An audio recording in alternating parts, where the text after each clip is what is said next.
অনুষ্ঠানের সহযোগী নিবেদক Rangoli herbal Karishma cream shampoo.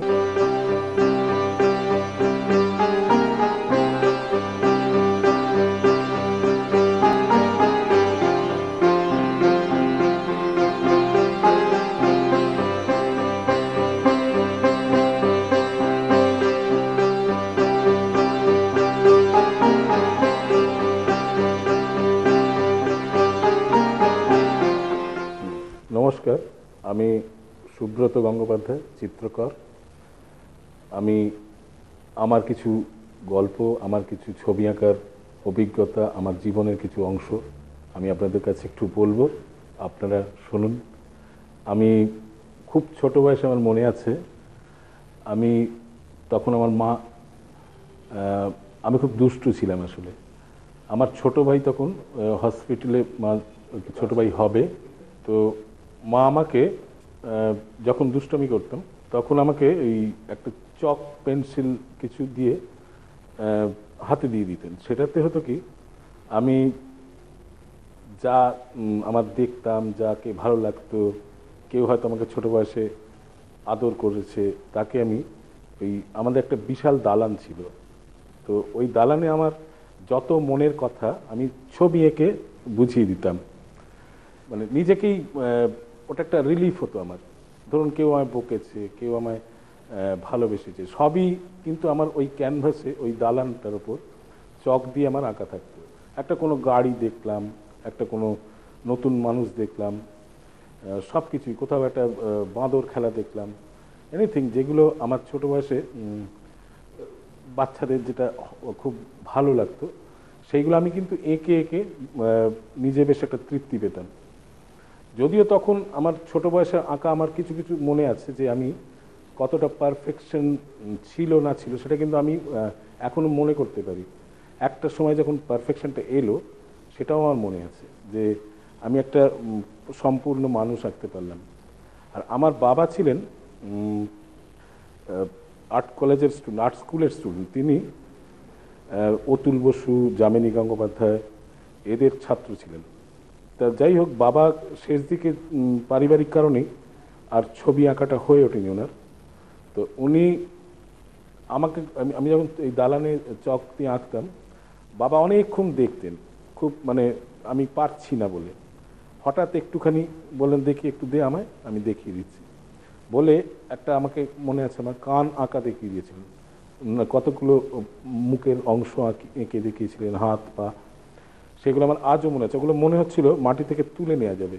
আসলে ওনারা ওই ফ্রেঞ্চ ব্রিটিশ একাডেমিক স্কুলিংয়ের স্টুডেন্ট ছিলেন, ওদের খুব সেন্সিটিভ হতো মানে ড্রয়িং, যেটা আমার মধ্যে পরবর্তীকালে আমি নিজে শিখে নিয়েছি, শিখতে পেরেছি আর কি ওদের থেকেই।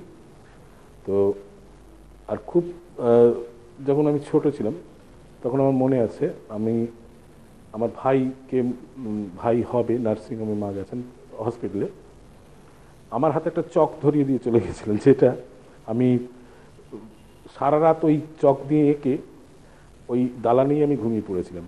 এবং মা জানতেন ওটাই আমার ওষুধ, যে আমি যে কাঁদবো না বা আমি কোনো রকম ডিস্টার্ব করবো না। মা খুব একটু আতঙ্কে থাকতেন যে আমাদের যেহেতু যৌথ পরিবার ছিল, তো কে বকবে, কে মারবে, এইরকম একটা চিন্তা মায়ের ছিল। আর আমি একটু দুষ্টু থাকাতে একটু স্পেশাল অ্যাটেনশনও ছিল আমার প্রতি। তো আমার মা খুব সহানুভূতিশীল ছিলেন এবং খুব নরম মানুষ ছিলেন। আমার তো মাকে এখনোই অনুভব করতে পারি। আমাদের জ্বর হতো, যখন ব্যথা পেতাম, তখন মায়ের সেই সেবা শুশ্রূষা, তার মধ্যে একটা অদ্ভুত ডাক্তারি ছিল, যেটা মা ডাক্তারদের থেকে যেগুলো শিখেছিল, মানে কি ওষুধ দিলে কি হবে, মা নিজেই করে দিতেন, যেগুলো খুব মানে ভালো লাগে। এবং সেই জন্যে আমার মা, মাসি, যারা আমার আত্মীয় স্বজন ছিলেন ছোট বয়সে, যাদের এখন আর অনেকেই নেই, তাদের সৌন্দর্য, তাদের মাধুর্য, তাদের উচ্ছলতা, তাদের হাসি দুঃখ সবই আমাকে আমার ছবির মধ্যে এখন আসে। এই জন্যেই যে তার একটা অসাধারণ, আমার খনির মতো, মানে আমার যা বিষয় আমি ছবি এঁকে শেষ করতে পারবো না। তাদের কেউ কেউ, আমার এক মাসি ছিলেন, সোনা মাসিমা, তার গায়ের রং ছিল মুগের ডালের মতো, মানে একদম গোল্ডেন কালার। তার গায়ে গয়না পরলে মিশে যেত। সেইটা আমাকে খুব মানে আমি তাকে দেখতে ওই জন্যই দেখতে উনি সোনার গয়নাটা কেমন ওনার গায়ে মিশে গেছে, যেহেতু এটা প্রবাদের মতো হয়ে গেছিল পরিবারে।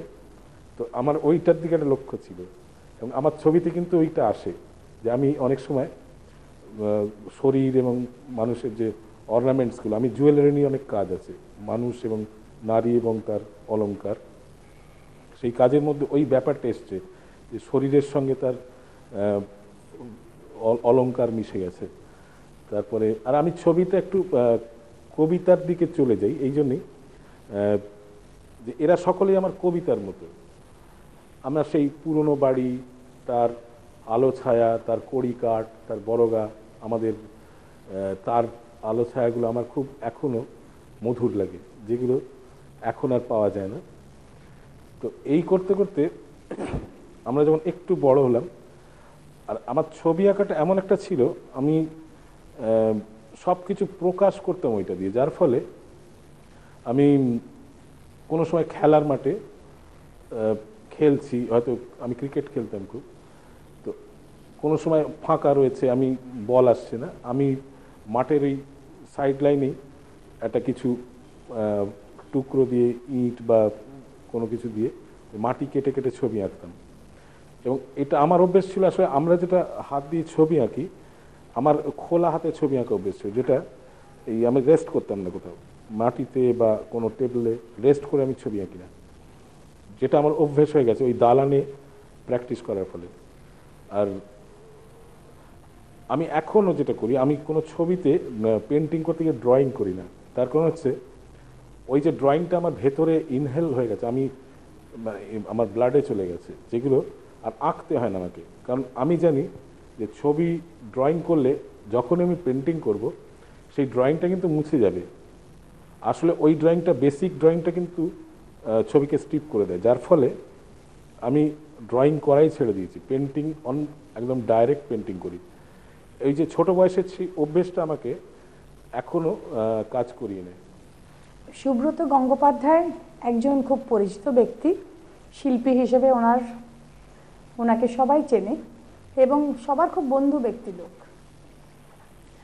সুব্রত দার অসাধারণ স্কিল ছবি আঁকাতে, এবং ওনার ছবি এত অপটিমিজম ক্যারি করে, ওনার ছবি এত সুন্দর যে যে ব্যক্তি ছবি দেখে না, যে ব্যক্তি ছবি বোঝে না, তাদের কাছেও খুব সাধারণ এবং সরলভাবে ছবিটা পছন্দ হয়। আর্টিস্ট হিসেবে সবার চেয়ে আলাদা, কারণ সুব্রত দা সারাক্ষণ তার শিল্প জগতে বাস করেও তার সামাজিকভাবে তার পরিবারে, তার ছেলে, তার স্ত্রী সবাইকে ব্যালেন্স করে চলেন এবং সবার সঙ্গে খুব খোলাভাবে মেশেন। ওনার ব্যস্ততাটা উনি কাউকে প্রকাশ করেন না। উনি যে ব্যস্ত আর্টিস্ট, ওনারও খুব ডিমান্ড আছে সব দিকে, কিন্তু কখনো আমরা ছবি চাইলে পরে ছবি পাইনি, সেরকম হয় না। একাডেমিক্যালি সুব্রত দা যখন এন্ট্রান্স এক্সাম দেয় ওনার কলেজে, আর্ট কলেজে ঢোকার জন্য, উনি ফার্স্ট হয়েছিলেন এবং উনি কখনো সেকেন্ড পজিশন উনি হোল্ড করেননি। আর ওনার শিল্পী জীবনে উনি যেই স্থান এখন অকুপাই করছেন, যেটা হচ্ছে বিকাশ ভট্টাচার্যের পরের জেনারেশন শিল্পী বলতে পারে, এবং সেইখানে বিকাশ ভট্টাচার্যের একটা অসাধারণ উনি সাহায্য পেয়েছেন। ছোটোবেলা থেকে বিকাশ ভট্টাচার্যের কাছে আসতে পেরেছিলেন এবং উনি ওনাকে গাইড করতে পেরেছিলেন ঠিক মতন। স্কিল থাকার দরুন সেইগুলো ওনাকে খুব সাহায্য করে। মানুষ হিসেবে যখন উনি পাঁচজন লোকের সঙ্গে, ব্যক্তির সঙ্গে মেশেন, তখন সকলে ওনাকে খুব ভালোবাসে, কারণ উনি খুব খোলাভাবে সবার সঙ্গে মিশতে পারেন, কথাবার্তা বলতে পারেন, এবং উনি হাসি ঠাট্টা খুব ভালোবাসেন এবং হাসি ঠাট্টার মধ্যে কোনো পারভার্সন থাকে না, সবসময় একটা অপটিমিজম ক্যারি করে এবং উনি যেখানে যান একটা বেশ ভালো জমাটে আড্ডা বসে যায়। ওনার এই যে পারিবারিক সৌন্দর্যটা, এটা একটা ওনার ছবির মধ্যেও প্রকাশ পায়, কারণ ওনার ছবিতে সবসময় সব কিছু খুব সুন্দর থাকে, কখনো কোনো অসুন্দর যেটা শিল্পীর ছবিতে প্রকাশ পায় সাধারণত, সেটা কিন্তু ওনার ছবিতে সব কিছুই এত সুন্দর যে বোঝা যায় যে এনার সামাজিক, ওনার পারিবারিক জিনিসটা খুবই ব্যালেন্সড এবং সুন্দরভাবে উনি চালাতে পারছেন।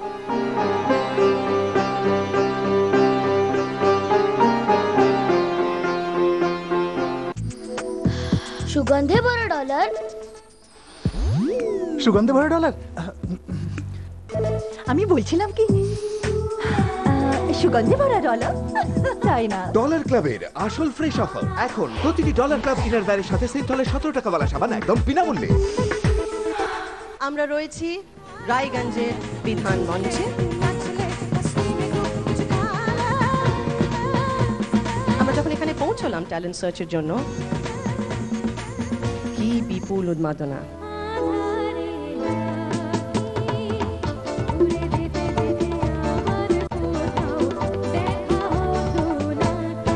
নবীন শিল্পীরা আরো আপনাদের মধ্যে বেরিয়ে আসবে।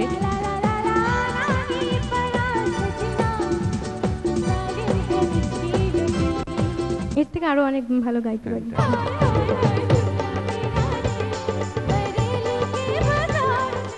রুবির জন্য পৌলমী।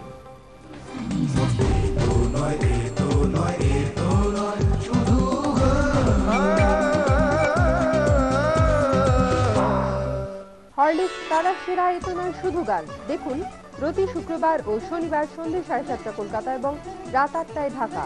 পুনঃপ্রচার প্রতি শনিবার ও রবিবার সকাল 11:30 কলকাতা এবং দুপুর 12টায় ঢাকা। এই অনুষ্ঠানের সহযোগী নিবেদক Rangoli herbal Karishma cream shampoo.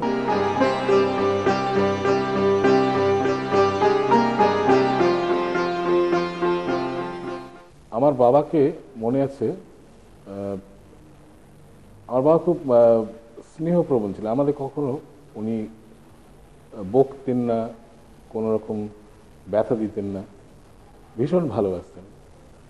তো আমার বাবার এই ব্যাপারটা আমার মধ্যেও খানিকটা আছে যে আমি কারোকে দুঃখ দিই না। তো আমার বাবা যেহেতু এই শ্রী দ্বিজেন্দ্রনাথ গঙ্গোপাধ্যায়, উনি খুবই ভালো, ওনার ছবি আমার পরবর্তীকালে আমরা ওই ওনার কিছু ড্রয়িং, কিছু স্কেচ বই আমরা পুরনো বাড়িতে দেখেছি ছোট বয়সে, সেগুলো এখন খুবই ভঙ্গুর অবস্থা। যাই হোক, তা আমার ঠাকুরদা ছিলেন আবার, উনি জর্জ দ্য ফিফথের করোনেশনের ওই ডেকোরেশনটা ওনার করা ছিল, উনিও শিল্পী ছিলেন।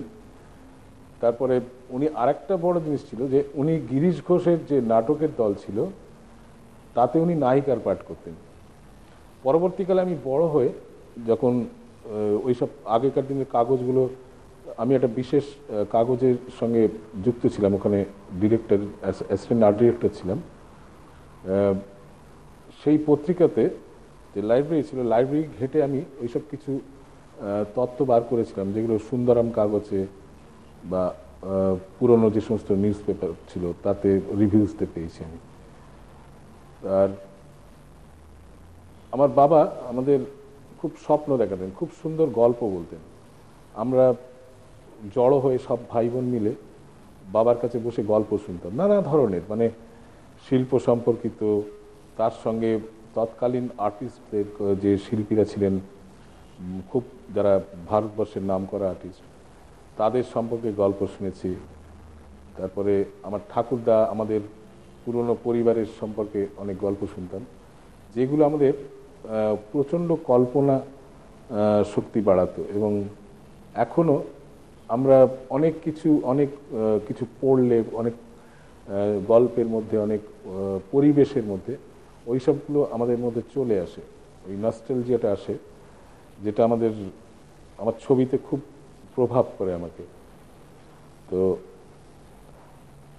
আমি যেমন প্রথম, যখন আমার এক আর্তুতো দাদা ছিলেন, তিনি বয়সে অনেক বড়, উনি খুব মানে পড়াশোনা করতেন, খুব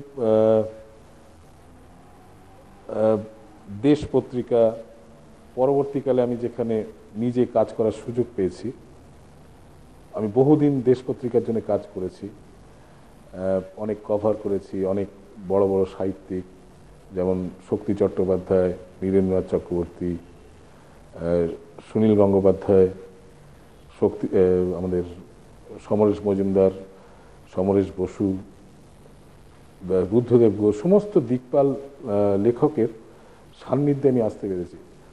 ওটা ওই দেশ পত্রিকায় কাজ করার সময়, মানে ওই আনন্দবাজার গ্রুপ অফ পাবলিকেশনের সঙ্গে থাকার সময়, সেটা আমি পরবর্তীকালে অনেক বড় জায়গায় আমি পেয়েছি, যেখানে আমার সবার সঙ্গে মেশার সুযোগ হয়েছে। যাই হোক, আমি আবার আমার পুরনো কথায় ফিরে আসি। আমি প্রথম যখন জোড়াসাঁকো ঠাকুরবাড়ি যাই, আমি কিন্তু গিয়েছিলাম জুড়ি গাড়ি চলে, মানে ঘোড়ার গাড়ি তখনকার দিনে চলতো খুব। আমার দাদা নিয়ে গেছেন, চল তোকে ঘোড়ার গাড়ি করে ঠাকুরবাড়ি দেখাতে নিয়ে যাবো। আর আমার একদম সেই ফিলিংটা রয়েছে, যেটা আমরা পরবর্তীকালে অনেক বায়োস্কোপে দেখেছি, যে ফিটন গাড়ি করে ঠাকুর বাড়িতে সব যাওয়া আসা হতো, তাদের সিনেমা দেখা, নাটক দেখা। তো ওই ফিলিংটা আমার মনে আছে, যে আমি প্রথম ঠাকুর বাড়ি গিয়েছিলাম ঘোড়ার গাড়ি চড়ে। তখন আমি ছোট বয়সে, আমার মনে আছে কি বিশাল লেগেছিল সেই ঠাকুর বাড়ি।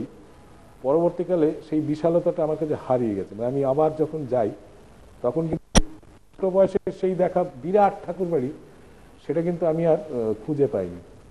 কারণ আমি যত ম্যাচিওর হয়েছি, তত অনেক জিনিস আমার কাছে, যেমন ছোট বয়সে আমাদের হয় কি, চিড়িয়াখানাটা কত বিশাল লাগে, পরবর্তীকালে দেখি এর খুব একটা লিমিটেশন আছে, যেটা আমাকে খুব, মানে আমার কিন্তু ওই আনন্দেই থাকতে ইচ্ছে করে, যে সেই বিশালতাটার মধ্যেই থাকবো। যেহেতু আমি একটা শিল্পী মনের মানুষ, সেই জন্য ওই স্পেসটা আমাকে খুব রিয়্যাক্ট করে। যে আমি যেমন অনেক সময় অনেক ফিল্ম দেখতে গিয়ে আমার এটা ঘটেছে, যে ছোট বয়সে যেসব সিনেমা দেখেছি, তার কত সময় মনে হতো, যে মনে হতো 3 ঘন্টাটা যেন কয়েক বছর, কয়েক শতাব্দী এরকম ঘটে গেছে। সেই রকমই ওই স্পেসটা সম্পর্কে আমার একটা বেশ অন্যরকম কল্পনা আছে। তো আমার আরেকটা জিনিস মনে পড়ছে, যেমন আমরা স্কুলে যখন পড়তাম, আমাদের স্কুলে এখনকার মতো এত কড়াকড়ি ছিল না। আমরা খুব স্কুল পালিয়েওছি অনেকবার। স্কুল পালিয়ে হয়তো কুমারটুলিতে গিয়ে আমি ওই মূর্তি গড়া দেখতাম। সব থেকে মজা লাগতো, আমি সারাদিন আমি হয়তো কুমারটুলিতে কোনো শিল্পীর ঘরে বসে তার রং করা দেখছি, সে মূর্তি রং করছে বা পুতুল করছে।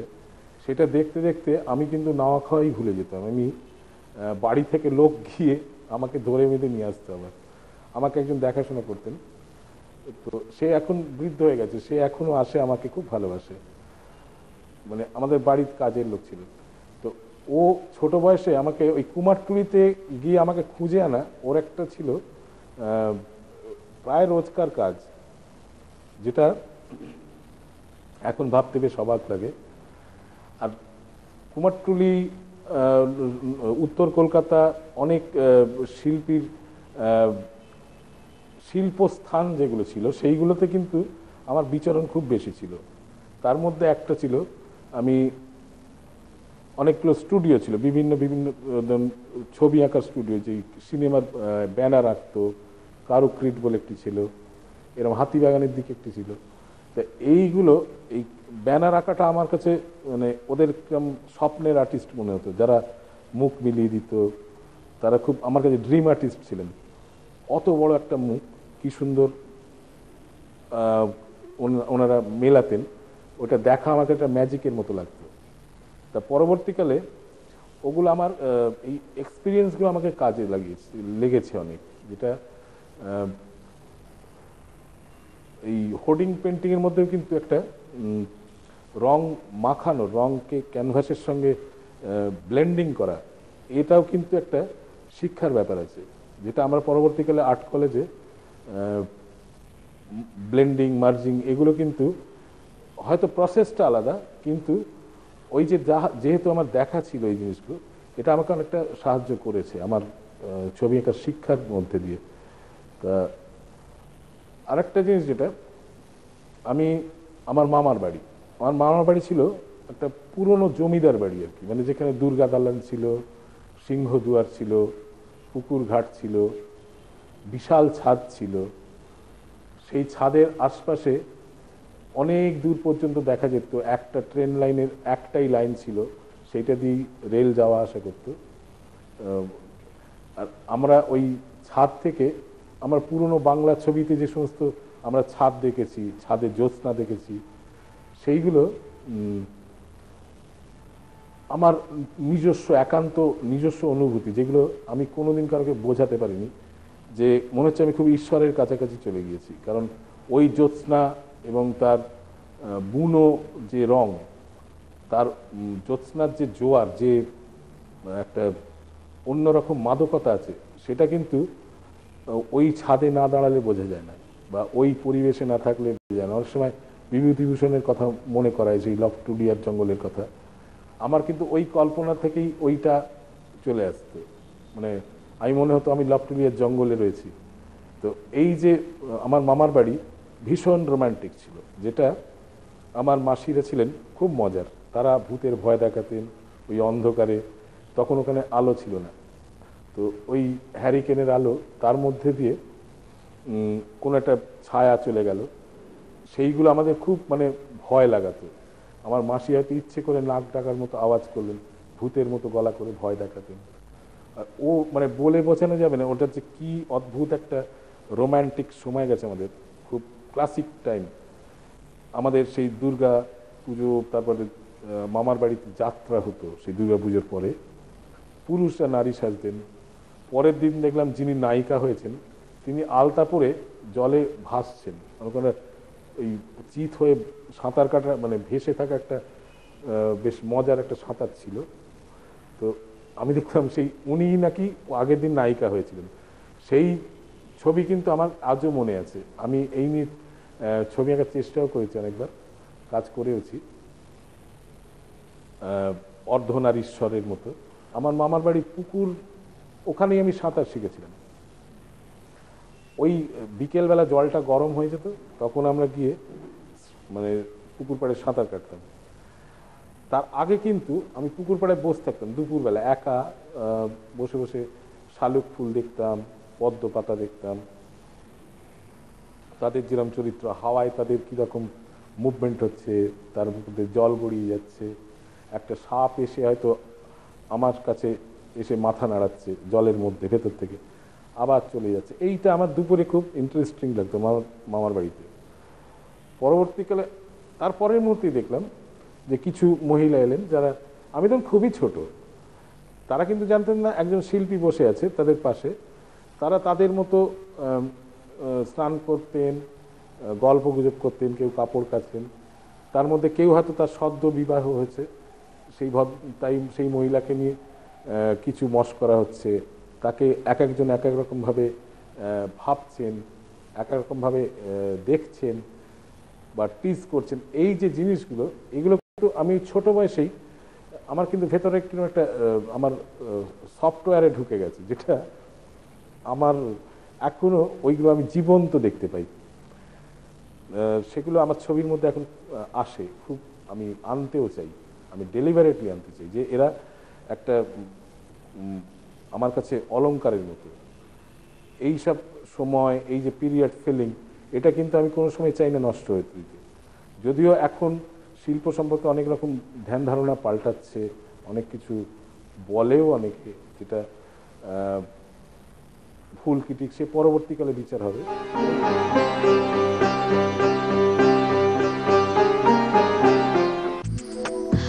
সুগন্ধে ভরা ডলার, সুগন্ধে ভরা ডলার।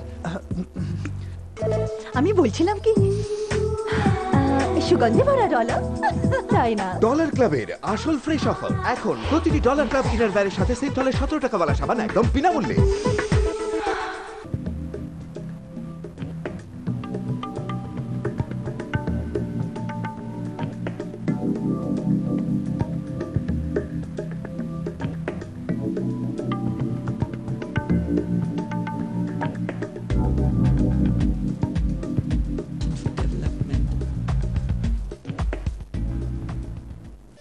প্যাশন ফর ডেভেলপমেন্ট দেখুন প্রতি রবিবার বিকেল 5:30 কলকাতা এবং সন্ধ্যে 6টা ঢাকা। এই অনুষ্ঠানের সহযোগী নিবেদক Rangoli herbal Karishma cream shampoo.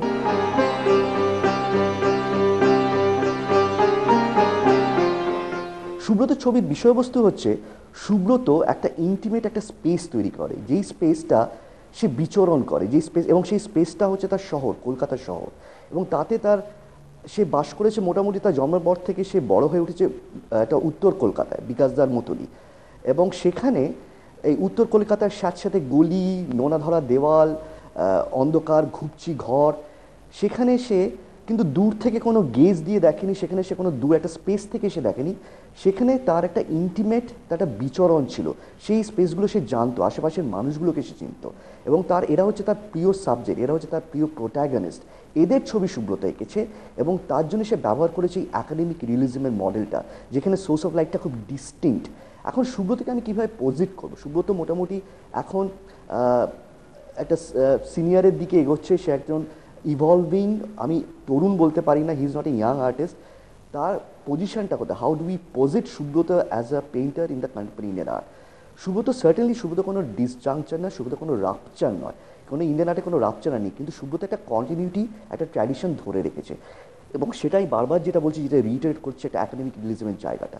তার সাথে সুব্রত মিশিয়েছে কোনো সুরিয়ালিটির কোনো ইমেজ বা সুরিয়াল কোনো আধাবাস্তব বা আধাভৌতিক কোনো জগৎ না, সেখানে সেটা লিরিক্যাল কন্টেন্ট নিয়ে এসছে প্রচণ্ড একটা সহানুভূতির সাথে, একটা সহমর্মিতার সাথে, এবং ওর ছবিতে একটা কবিতা রয়েছে, একটা পোয়েটিক কন্টেন্ট রয়েছে।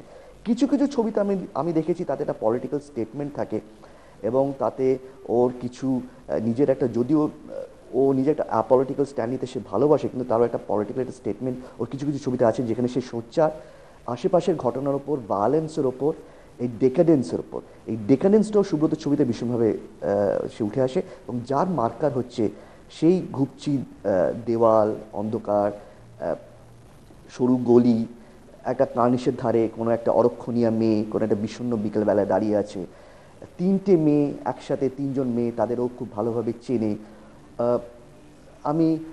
এবং এই ইন্টিমেসি সে তৈরি করছে ভিসাভি শহরের সাথে। আমরা দূর থেকে কোনো একটা ছবিতে দেখতে পাচ্ছি শহরটা দূরে মিলিয়ে যাচ্ছে, এবং সেই শহরটা, সেই কলকাতা, সেই চেনা গলিগুলো, এবং তার মধ্যে খুব নিবিড়ভাবে একটা স্পেস, একটা খুব পোয়েটিক স্পেসও তৈরি করে একাডেমিক রিয়েলিজমের সাহায্যে। এবং সুব্রত এই যে এই একাডেমিক রিয়েলিজম, যে এই আর্ট কলেজের এই যে ধারাটা, এই যে কন্টিনিউটিটা, সুব্রত কিন্তু খুব দক্ষতার সাথে ধরে এসছে। শিল্পের মধ্যে আমার মানুষের যে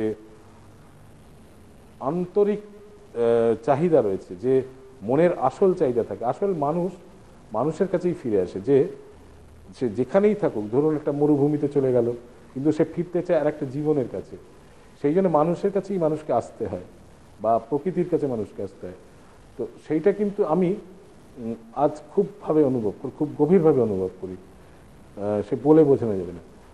তো যেহেতু সেই কারণেই আমার বিষয়বস্তু কিন্তু আমার মানুষজন, আমি যাদের থেকে বড় হয়েছি, যাদের ভালোবাসা পেয়েছি, যারা আমাকে ঘৃণা করেছেন, যারা আমাকে ভালোবাসেন, যারা আমাকে অপছন্দ করেন, সকলেই কিন্তু আমাকে বড় করেছেন।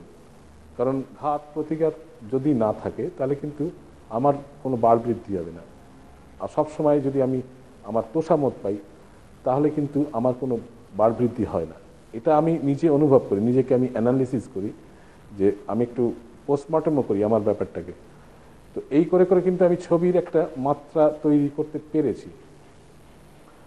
আরেকটা জিনিস যেটা আমি বহুদিন ধরে আমার কর্মজীবন, তারপর আমি আর্ট কলেজে তো পড়লাম। আর্ট কলেজ আমার কাছে একটা অদ্ভুত রকমের, আমার দাদা হচ্ছেন কমলাক্ষ গঙ্গোপাধ্যায়, উনি, আর আমরা বাবা খুব অল্প বয়সে মারা গেছেন। আমার তখন বোধহয় আমি ক্লাস 7-এ পড়ি, আমার বাবা মারা গেছিলেন। তারপর থেকে আমার বড় দাদা, এবং উনি সংসারের দায়িত্ব নেন। তারপরে আমার মা আমাদের খুব যত্ন করে মানুষ করেছেন, যেটা আমাদের যাতে পড়াশোনার কোনো বিঘ্ন না হয়, কোনো রকম। মা কিন্তু চাইতেন আমার ছেলেরা বড় হোক।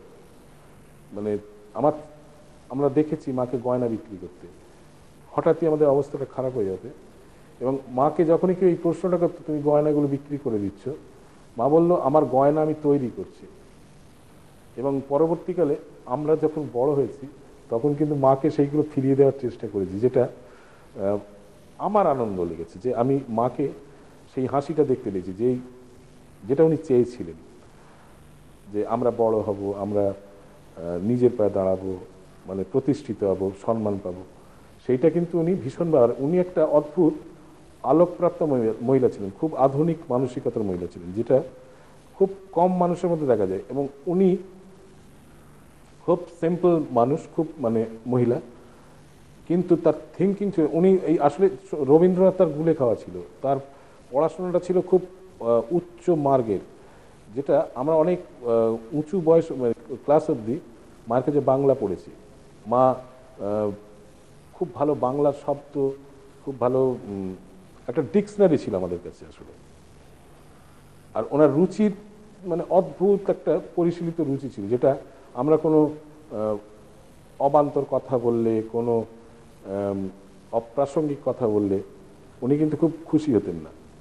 তারপরে ওনার যেটা শাস্তি ছিল আমাদের, সেটা আমরা যদি কোনো রকম অপরাধ করতাম, মা কিন্তু আমাদের কখনো বকেনি, মারেনি, মানে মা নীরব হয়ে যেতেন, কথার উত্তর দিতেন না। সেটা হচ্ছে কি, সেটা আরও ব্যথার, যে মা আমার সঙ্গে কথা বলছে না, যাকে আমি সব থেকে বেশি ভালোবাসি তিনি আমার সঙ্গে কথা বলছেন না। এর থেকে বড় দুঃখবোধ আর পৃথিবীতে কিছু হয় না, যেটা আমাকে পরবর্তীকালে আমি দেখেছি। আমি ছেলেদের ক্ষেত্রেও, আমার ছেলেরা এখন একজন আর্ট কলেজে পড়ছে বড়, আরেকজন হায়ার সেকেন্ডারি পরীক্ষা দেবে। তো দুই ছেলে আমার, সৃঞ্জয় গঙ্গোপাধ্যায় আর সাগ্নিক গঙ্গোপাধ্যায়, বড় ছেলে। এদের কিন্তু আমি একটা জিনিস আমার মনে আছে, আমার মা ছোট বয়সে আমাদের যেহেতু মারতেন না, আমরা যখন আমার ছেলেকে বকেছি তখন মা কিন্তু খুব রাগ করতেন, যে তুই এদের থেকেও দুষ্টু ছিলি, আর তুই নিজেকে দেখে নিজে ভয় পাচ্ছিস, যেটা যার জন্য তুই ওকে বকছিস, যে তুই কি ছিলি সেটা তুই চোখের সামনে তুই দেখছিস, এবং সেটা তোর আয়না আর কি। ও হচ্ছে তোর আয়না, তুই ওকে দেখে ভয় পাচ্ছিস, আসলে তুই নিজেকে দেখছিস। তো যাই হোক, এখন আরেকটা জিনিস আমার মনে পড়ছে, আমি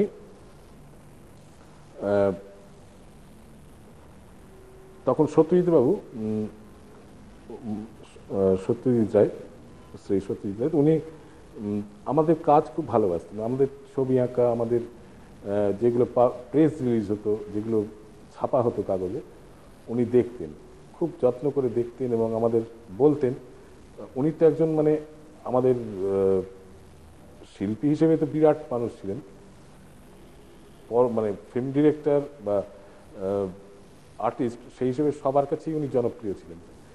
তো উনি যখন আমাদের বলতেন, আমরা কিন্তু এগুলোকে অদ্ভুত লাগতো, যে একজন অত বড় মানুষ, উনি ছেলে মানুষের মতো আমাদের কাছে প্রশ্ন করেছেন, এইটা কি করে করলে, এইটা কি মানে কি ইউজ করেছো, কি ব্যবহার করেছো, এইগুলো আমরা কিন্তু খুব মানে বুঝতে পারতাম উনি কত বড় মাপের মানুষ, যার অত সরলতা। আমাদের কোনো কাজ ভালো লাগলে উনি নিজে খুব উচ্ছ্বসিত হতেন, খুব বলতেন যে আমি তোমাদের থেকেও শিখি। তো যাই হোক, এগুলো তো অ্যাচিভমেন্ট আমাদের জীবনে। আমি প্রথম আর্ট কলেজে যখন অ্যাডমিশন নিই, আমার মনে আছে, যেহেতু আমার দাদা আগে পড়তেন, উনি তখন 3rd ইয়ারে পড়েন, আমি অনেকগুলো জিনিস আগে থেকে জেনে গিয়েছিলাম, যেটা ওর কাজ দেখে বা ওর ওয়াটার কালার করা, ওর ড্রয়িং করা, সেগুলোতে আর্ট কলেজ সম্পর্কে একটা ধারণা আমার তৈরি হয়ে গিয়েছিল, যেটা আমাকে অনেকটা সাহায্য করেছে। আর্ট কলেজে আমি যে অ্যাডমিশন টেস্টগুলো হয়, তাতে কিন্তু আমি ফার্স্ট হয়েছিলাম, এবং আমি ভাবিনি আমি ওরকম একটা ব্যাপার হয়ে যাবে। কিন্তু কাজটা আমি করেছিলাম খুব অদ্ভুত। যেমন আমাদের নর্থ ক্যালকাটায় অনেক পার্কে রাত্রিবেলা মোমবাতি জেলে তাস খেলা হতো আর কি, সেইরকম একটা ওয়াটার কালার আমি করেছিলাম, যেটা তখন যিনি ভাইস প্রিন্সিপাল ছিলেন জগদীশ রায়, উনি রেখে দিয়েছিলেন তার কাছে। এবং আমি আরেকটা জিনিসও জেনেছিলাম, যে ড্রয়িং কতটা করা উচিত, কতটা করা উচিত নয়, একটা কাগজকে কীভাবে কম্পোজ করতে হয়, সেইগুলো কিন্তু আমি যারা হায়ার স্টাডি করতো তাদের কাজ থেকে ধরে নিয়েছিলাম, যে আমি একটা কাজের কতটা করতে হবে, করে ছেড়ে দিতে হবে। এই যে জিনিসটা, এগুলো কিন্তু আমি সত্যি এটা আগে থেকে শিখতে পেরেছিলাম, যেটা আমার পক্ষে সুবিধা হয়েছিল। আর আমি সেই কারণেই আমি ক্লাসে ওটা অ্যাডভান্স ছিলাম, এবং অ্যাডমিশন টেস্টে আমি ফার্স্ট হয়ে বেরোই, যেটা আমার একটা অ্যাডভান্স হয়ে থাকারও ব্যাপার ছিল সবসময়। সুব্রত, যদিও সুব্রত মডার্ন আর্টিস্ট, আমি বলবো ওর মধ্যে একটা আধুনিকতা আছে, কিন্তু ও কিন্তু কখনোই সেরকম স্বেচ্ছা একটা আভানগার্ড তৈরি করতে যায়নি, নিজের একটা সেই অর্থে সিগনেচার তৈরি করতে যায়নি, কিন্তু একটা লিরিক্যাল কন্টেন্ট রাখতে চেয়েছে। এবং লিরিক্যাল কন্টেন্ট যাদেরই ছবিতে থাকে তারা সাসটেন্স নেয় লিটারেচার থেকে, পোয়েট্রি থেকে, মিউজিক থেকে, এমনকি সিনেমা থেকে। এবং সুব্রতর এগুলো এসেছে, এই যে রসদগুলো সে পেয়েছে, এই চিন্তার খড়গগুলো, যে খোরাকগুলো, সেগুলো এই 60-এর এবং 70-এর কবিদের থেকে। তাদের মধ্যে শক্তিদা আছেন, সুনীল চট্টোপাধ্যায় আছে। তো সুব্রত গঙ্গোপাধ্যায় তৈরি হয়েছে এদের সিনেমার মধ্যে দিয়ে, এদের ছবির মধ্যে, মানে এদের কবিতার মধ্যে দিয়ে এবং এদের সাহিত্যের মধ্যে দিয়ে। সিনেমার মধ্যে যেমন তার উল্লেখযোগ্য, সে ভীষণভাবে সে একসময় সে বিদেশি ছবিও দেখতো, দ্য বার্গম্যান তার প্রিয়, না তার কুরোসাওয়া তার প্রিয়, এবং দ্য সেম টাইম যে ইন্ডিয়ান ফিল্ম মেকার্স আদুর, সত্যজিৎ রায়, মৃণাল সেন, সে বারবার সে ফিরে গেছে তাদের কাছে, এবং তাদের থেকে সে তার ওই লিটারারি কন্টেন্ট বা পোয়েটিক কন্টেন্ট সে তার ছবিতে নিয়ে এসছে। এবং সুব্রতর যে স্পেসটা, যে ইন্টিমেট স্পেসটা যেটা আমরা দেখছি, সেই স্পেসটা আমি একটা খুব ভালো, একটা খুব সরলভাবে এটা বুঝিয়ে দিই। দু রকমের গেজ হয়, একটা হয় ইন্টিমেট গেজ, একটা হয় ট্রাভেলার্স গেজ। আমরা এক ধরনের গেজ দেখেছি, যেমন আমি যদি বলি VS নায়পলের সাহিত্যে, সেখানে VS নায়পল যেদিন বম্বেতে নামলেন, সেদিন উনি ডেসক্রাইব করছেন প্রথম ছত্রে এবং প্রথম প্যারাগ্রাফটা বম্বের ওই হিট, ডাস্ট, ধুলো, এবং সেখানে তিনি ওই ভারতীয় শহরের ওই রাস্তাটি উনি ডেসক্রাইব করছেন full of smoke, full of sleaze, full of dust. কিন্তু সুব্রত কিন্তু এইভাবে তার শহরটাকে ধরতে চায়নি, সুব্রত কিন্তু এইভাবে তার প্রিয় শহরটাকে ধরতে চায়নি। সে তার প্রিয় শহর কলকাতাটাকে ধরেছে একটা প্রচণ্ড সহমর্মিতায়, ভালোবাসায়, কারণ সুব্রত এর সাথে ইন্টিমেটলি, খুব নিবিড়ভাবে তার যোগ ছিল। সেই শহরটাতে সে বেড়ে উঠেছে, সেখানে সে কোনো একটা পর্যটকের দৃষ্টি নিয়ে কিন্তু শহরটাকে সে দেখেনি, বা তার আশেপাশের যারা তার সাবজেক্ট, যেই মেয়েরা তার ছবিতে বারবার তারা ফিরে এসছে, যেই নায়িকারা বারবার সুব্রত গঙ্গোপাধ্যায়ের ছবিতে যারা ফিরে এসছে, তারা সুব্রতর খুব প্রাণের, খুব কাছের মানুষ। তাদের সুব্রত দূর থেকে কোনো কোনো গেজ দিয়ে, কোনো মেল গেজ বা কোনো অন্য কোনো সাবভার্টিভ গেজ বা কোনো ট্রাভেলার্স গেজ দিয়ে, তাদের সেই গেজ দিয়ে তাদের দেখেনি। তাদের সাথে তার একটা নিবিড় সম্পর্ক রয়েছে, এই সম্পর্কগুলো আমরা ছবিতে পাই। এবং যার কথা আমি বারবার বলছিলাম, একাডেমিক রিয়েলিজমের কথা, আপনারা এই ছবিটা দেখলে বুঝবেন এখানে সোর্স অফ লাইটটা খুব ডিস্টিংক্ট, আর এখানে সুব্রত একটা প্লেফুলনেস তৈরি করেছে। মেয়েটা যখন ওই গায়ের ওই আস্তরণটা যখন সে খুলে ফেলছে, এবং তার মধ্যে তার একটা ওই যে সেন্সুয়ালিটি, তার মধ্যে যে সেলিব্রেশন, যে আগে তার এই যে পড়ে থাকার যে আনন্দটা, তার মুখে, তার অভিব্যক্তি সব জায়গায় সে ফুটে উঠছে। এবং সেটা সে প্রচণ্ড দক্ষতায়, এটা একটি অয়েল পেইন্টিং, প্রচণ্ড দক্ষতায় সে লাইট অ্যান্ড শেড দিয়ে, যেটাকে আমরা কিরোস্কুরো বলি, সেই ইউরোপিয়ান রিয়েলিজমের সেই মডেলটা ও ধারণ করে এই ছবিটারও জন্ম দিয়েছে।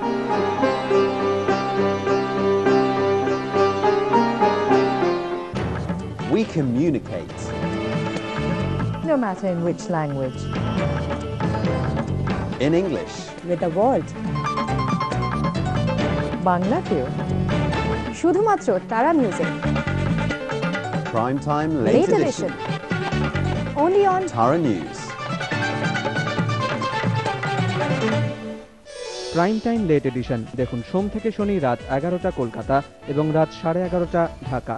অনুষ্ঠানটির সহযোগী নিবেদক ইউনাইটেড ব্যাংক অফ ইন্ডিয়া, আপনার ব্যাংক, পলকেম ডিও। এখন পলকেম ডিও কিনলে টালকম ফ্রি। সমাজের ভালো মন্দে আমাদের কড়া নজরদারি চলছে, চলবে।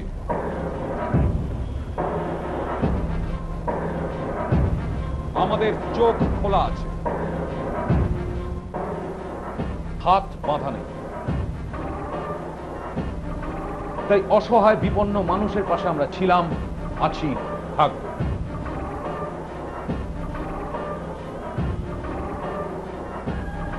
সাংবাদিকতার এক ভিন্ন প্রজন্ম, তারার নজর। তারার নজর দেখুন সোম থেকে বৃহস্পতি রাত্রি 10:30 কলকাতা এবং রাত্রি 11টা ঢাকা। অনুষ্ঠানটির সহযোগী নিবেদক Horlicks lite, zero added sugar, zero cholesterol, আর আমার জন্য জিরো লিমিট, রূপা ফ্রন্টলাইন, ये स्टाइल का मामला है, DP electronics, the complete mobile mall, Rupa footline, fashion at your feet, Sethi group of diagnostic centre. এই অনুষ্ঠানের সহযোগী নিবেদক Rangoli herbal Karishma cream shampoo.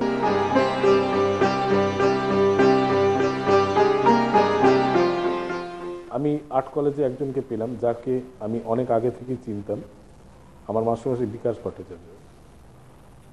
উনি ওনার যে শেখানো, ওনার যে একটা এগিয়ে যাওয়ার ব্যাপার আছে, তার কাজকর্ম, তার বিষয়বস্তু, তার চাল চলন, তার চরিত্র, সব কিছুর মধ্যেই একটা অদ্ভুত ছবি আঁকার গতি রয়েছে, যেটা আমাদের খুব ইন্সপায়ার করতো।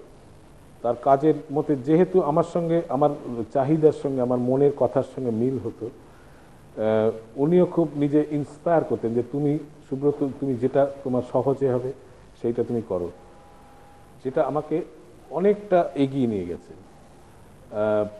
এবং উনি খুব বন্ধু ছিলেন, যেটা সব থেকে বড় কথা, যে অনেক সময় কোনো কাজ আটকালে উনি কিন্তু থামতে দিতেন না, বলতেন না তুমি শেষ অবধি করো, করে যদি তোমার না হয় তখন দেখা যাবে। কিন্তু করতে করতে দেখা গেল ছবি আমার শেষ হয়ে গেল। এই যে জিনিসগুলো, এই উৎসাহ দেওয়াটা, এটা কিন্তু খুব কম পাওয়া যায়, যেটা আমার সৌভাগ্য যে আমি খুব গুণী কিছু মানুষকে আমার শিক্ষক হিসেবে পেয়েছিলাম। অনেক গুণী মানুষের সান্নিধ্যে আমি এসেছি। ভেতরের যে সাহিত্য চর্চা ছিল, যে খিদে ছিল, সেইটা কিন্তু আমি সেইখান থেকে অনেক তার রসদ পেয়েছি। তাদের মধ্যে তাদের পড়াশোনা, তাদের সাহিত্যের যে মূল কথা, সেইগুলো আমরা অনেক আগে থেকেই তাদের থেকে জানতাম। তাদের বিষয় নিয়ে তারা কিভাবে ভাবেন, কিভাবে লেখেন, তার সঙ্গে আমাদের ছবি আঁকা। আমি অনেক বড় বড় সাহিত্যিকের কভার করেছি, তাদের কভার ডিজাইন করেছি। খুব উল্লেখযোগ্য কভার আছে, তার মধ্যে একটা উল্লেখযোগ্য কভার হচ্ছে আমার রাজকাহিনী কভার, যেটা প্রথম এঁকেছিলেন নন্দলাল বসু, তারপরে তার ছাত্র সত্যজিৎ রায়, এবং এখন যে এডিশনটা আছে এটাও আজ থেকে প্রায় 10-12 বছর আগে আঁকা, সেটা আমার আঁকা। সেটা আমি আমার সৌভাগ্য মনে করি যে এই 3টে এডিশনে এই 3জন শিল্পী এঁকেছেন, এটা একটা হিস্ট্রি হয়ে থাকবে। আর একটা যেটা জিনিস আমার খুব উল্লেখযোগ্য, সেটা হচ্ছে সত্যজিৎ বাবুর ফেলুদা। তখন উনি আর আঁকতে পারছেন না, হাত কাঁপছে, খুবই অসুস্থ, সার্জারি হয়ে গেছে। তো আমাকে সাগরদা বলেন, সত্যজিৎবাবু বলেছেন তুমি ওনার ছবিগুলো আঁকবেন। আমি কিন্তু বিশ্বাস করিনি। পরে উনি সাগরদামায় চিঠিটা দেখালেন, যে এমনি ছোট্ট করে লেখা, যে ও লেখা বা দেশেই বোধহয় বার করেছিলেন সাগরদা ছেপে, যে সুব্রতই আঁকবে, ওই পারবে। এই কথাটা আমার কাছে একটা কি বলবো, দৈববাণীর মতো ছিল, যে এত বড় একজন মানুষ তার ছবি আঁকার অধিকার আমাকে দিচ্ছেন। এটা আমার জীবনের সব থেকে বড় পাওয়া। আর উনি আমার একজন কি বলবো, আমার ড্রিম আর্টিস্ট, আমার স্বপ্নের মানুষ। যেমন বিকাশ দা ছিলেন, তাকে আমরা আজ হারিয়েছি, কিন্তু তার যে কর্মজীবন, তার যে ধারা, তাকে বহন করা আমাদের কিন্তু দায়িত্ব। আমরা যেহেতু ভ্যালুজ নিয়ে থাকি, আমরা মূল্যবোধ নিয়ে থাকি, আমরা মানুষের সঙ্গে মানুষের সম্পর্ককে মূল্য দিই। আমরা বিদেশে যখন যাই বা অন্য স্টেটেও যাই, তখন দেখি মানুষ কিন্তু মানুষকে কেমন একটা অদ্ভুত ব্যবহার করে, যেটা আমরা কিন্তু খুব ইমোশনাল। আমাদের মুখের মধ্যে, কলকাতার সব মানুষের মধ্যেই, অন্তত বাংলার মধ্যে একটা অদ্ভুত আবেগ কাজ করে, একটা তাদের খুব ইমোশনাল মুখ, যেটা আমার ছবিতে খুব ভীষণভাবে আসে। তারা কি করে, তারা কি ভাবে, তাদের জীবন পদ্ধতি, সব কিছুর মধ্যেই তাদের মুখ তাদের আয়না। কিন্তু আমি অনেক সময় দেখেছি বাইরে কেউ কারোর পা মারালে তার কোনো রিয়াকশন হয় না, কিন্তু আমাদের কলকাতার লোকের কেউ যদি পা মারায় তা নিয়ে একটা ঝগড়া হয়। এটা কিন্তু আমার কাছে একটা অদ্ভুত মজার লাগে, যে একটা মানুষ কত সময় দিয়ে আর একটা ইন্টারাকশনে যেতে পারে, যেটা আমাদের কাছে মূল্যবোধেরই কিন্তু একটা লক্ষণ। বা কেউ কারো অ্যাক্সিডেন্ট হলে তাকে তুলে ধরা, কারো কোনো অসুবিধে হলে আরেকজনকে সাহায্য করে, এইটা কিন্তু আমাদের ছবির বিষয়বস্তু। এবং আমরা মানুষকে ধাক্কা দেয়, মানুষ বেঁচে আছে, মানুষ সেন্সিটিভ, এটা কিন্তু আমরা বুঝতে পারি পশ্চিমবঙ্গে।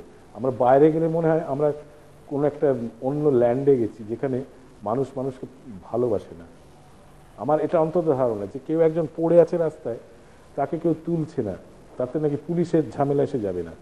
কিন্তু কলকাতার মানুষ অনেক বেশি আবেগপ্রবণ, যারা আগে তারা তার পরিচর্যা করে, তার সেবা শুশ্রূষা করে, তারপর তারা পুলিশ নিয়ে ভাবে।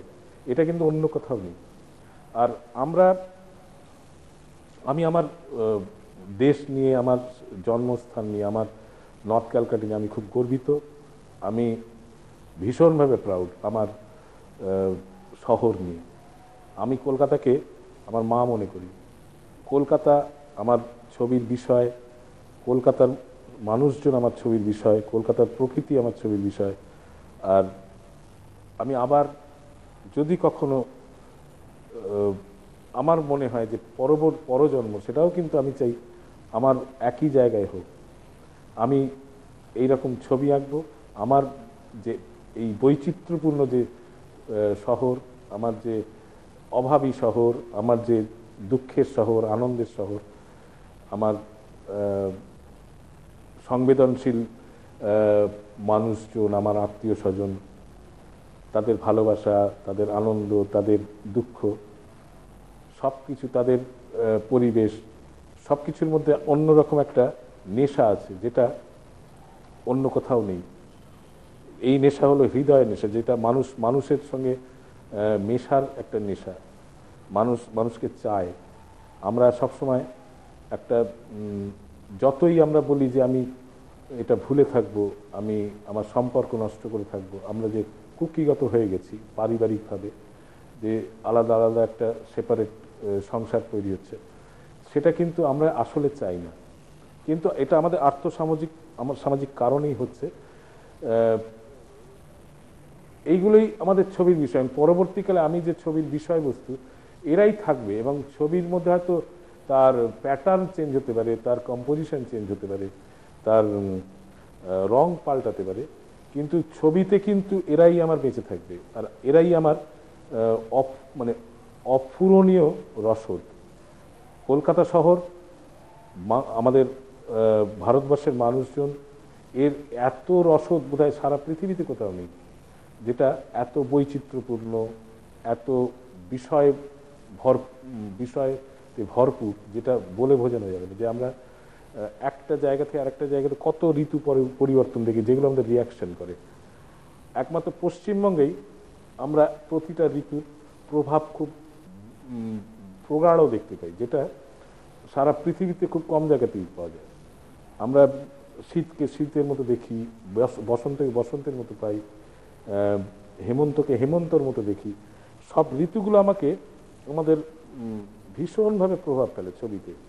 আমরা যে পোর্ট্রেট আঁকি, আমরা যে মানুষজন আঁকি, তাদের মধ্যে কিন্তু এই ঋতুর প্রভাবগুলো তাদের রঙের মধ্যে, তাদের পোশাকের মধ্যে, তাদের চালচলনের মধ্যে সব কিছুই কিন্তু খুব বিশেষভাবে পরিবর্তন হয়, যেটা খুব ইন্টারেস্টিং।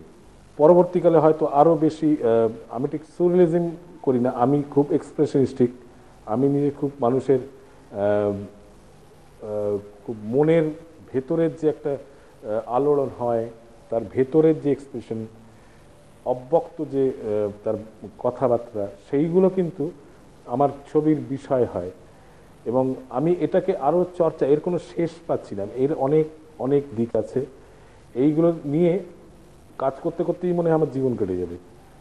এবং আমি এটা চাই, আমি আমার নিজের যে ধ্যান ধারণা, তাকে যতক্ষণ না আমি এস্টাবলিশ করতে পারছি, যতক্ষণ না আমি তাকে ঠিকমতো প্রতিষ্ঠিত করতে পারছি, মানে প্রকাশ করতে পারছি, ততক্ষণ কিন্তু আমি আমার কাজের মধ্যে আমার ইন্সপিরেশনটা পেয়ে যাব। আমি কাজ করি কিন্তু আমার একটা ইন্সপিরেশন থেকে, যে আমি কাজটাকে এনজয় করি। আমি আমার ছবিকে খুব এনজয় করি। এটা কিভাবে বোঝাবো আমি বুঝতে পারছি না। যে আমি একটা ছবির মধ্যে যখন ইনভলভ হয়ে যাই, তখন একটা মানুষ যেমন নেশা করে, একটা কোনো কিছুর মধ্যে ডুবে যায়, ছবি আঁকাটাও কিন্তু সেই রকম, যে আমি একটা নেশায় টানে আমাকে। আমার কোনো দিন যদি আমি কাজ না করি, ছবি না আঁকি, আমার মনে হয় আমি এটা অপরাধ করেছি। যদিও সমস্ত শিল্পীরই সে যখনই কোনো কিছু করুক, অন্য কিছুর মধ্যেও ইনভলভ থাকে, সে কিন্তু ছবি এঁকে যায় ভেতরে ভেতরে। সেইটা কিন্তু একটা বিরাট ব্যাপার। ওর মধ্যেও যে আমার অনেক ছবি তৈরি হচ্ছে, সেটা কিন্তু অনেকেই জানে না। আর কোন ছবির যে কোনটা রুট, কেউ জানে না। আমি একটা ছবি শুরু করতে গিয়ে দেখি সে আর একদিকে চলে গেছে। তার কারণ ছবি আঁকার সময় একটা অন্যরকম তৈরি হয়, আদান প্রদান তৈরি হয়, যে ক্যানভাসে আমি ছবি আঁকছি সে বলতে থাকে যে তুমি এই সমস্যাটা তৈরি করেছো, এর এই দিকে সমাধান, এই রং ব্যবহার করো, এই ফর্মে যাও। এই যে জিনিসগুলো, এইগুলো কিন্তু একটা ছবিকে বয়ে নিয়ে যায়। এবং ঠিক যেমন আমরা সেতার সরোদ শুনি, একটা ক্লাসিক্যাল ইনস্ট্রুমেন্ট বাজনা শুনি বা একটা গান শুনি খেয়াল, ঠিক তেমনই ওই একটা আলাপ, তার মধ্যে ঝালা, নানা রকম যে পর্যায়গুলো আছে ছবির মধ্যে, কিন্তু ছবি আঁকাটাও ঠিক ওই রকমই একটা বাজনা বাজানোর মতো, একটা পুরোটাই একটা রাগ, একটা কবিতা লেখার মতো, একটা পুরোটাই একটা কবিতা। সুতরাং ছবিকে কখনো সারফেস থেকে দেখতে নেই।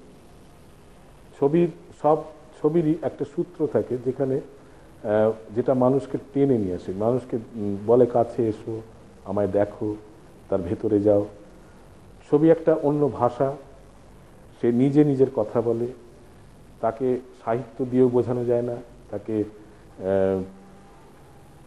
কোনো মিডিয়া দিয়েই বোঝানো যাবে না, যে যেহেতু সে নিজে একটা ইটসেলফ একটা ল্যাঙ্গুয়েজ।